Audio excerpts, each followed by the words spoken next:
my lovely Chewy, who's not with us tonight, he often plays the clip of you referring to yourself as a proud socialist. Elected a proud socialist. He loves that clip and he plays it a lot. So my question is, why Labour? Why are you a Labour MP and not a Green MP? What differentiates? Why did you take that? Not saying you shouldn't, by the way, but why did you take the path to Labour rather than the path to the Greens?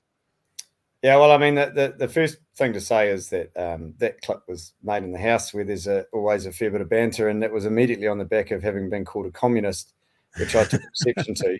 The whole democratic socialism thing, it's literally on page 2 of the Labour Party's values in its description of itself.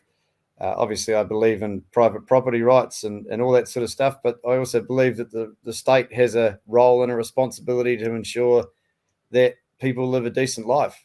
Yeah, and there are some things that the state should do, and there are some things that private enterprise should do.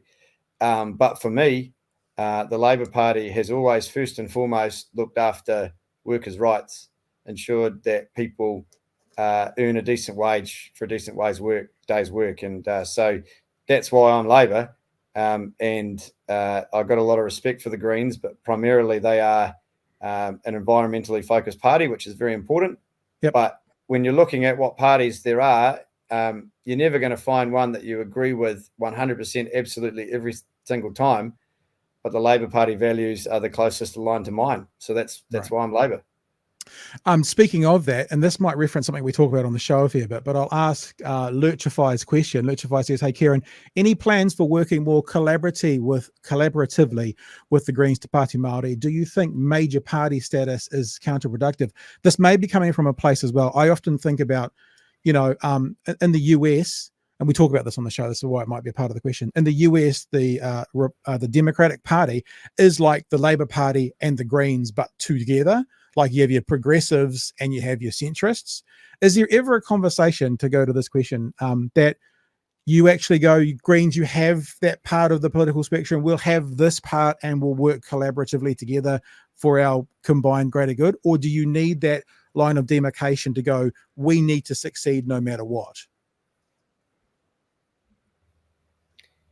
That's a really interesting question. And if you look at proportional systems in Europe, keeping in mind that ours is predominantly based on the German model, you have much more tightly defined political parties that are quite content with 12, 15, 20% of the vote.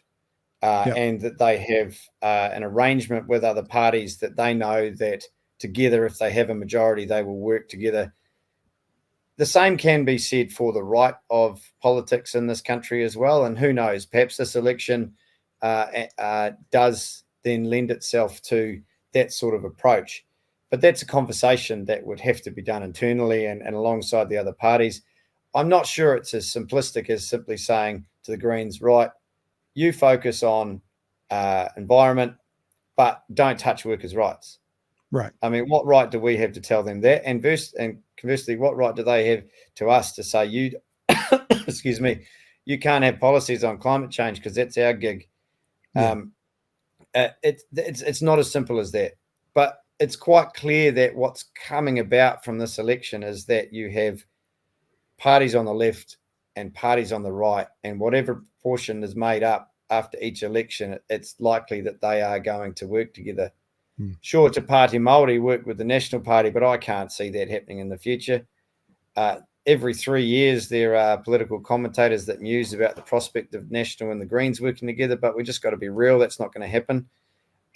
And if New Zealand First continue on the trajectory that they've shown over the last 12 months, I can't see us working with them either. So perhaps this is an election that makes that much clearer, that right-left divide, but time will tell. But ultimately, what is clear to all of us is that regardless of particular stances on policy, there's a real determination amongst Labour, the Greens and Te Pāti Māori to do what we can to ensure this is a one-term government.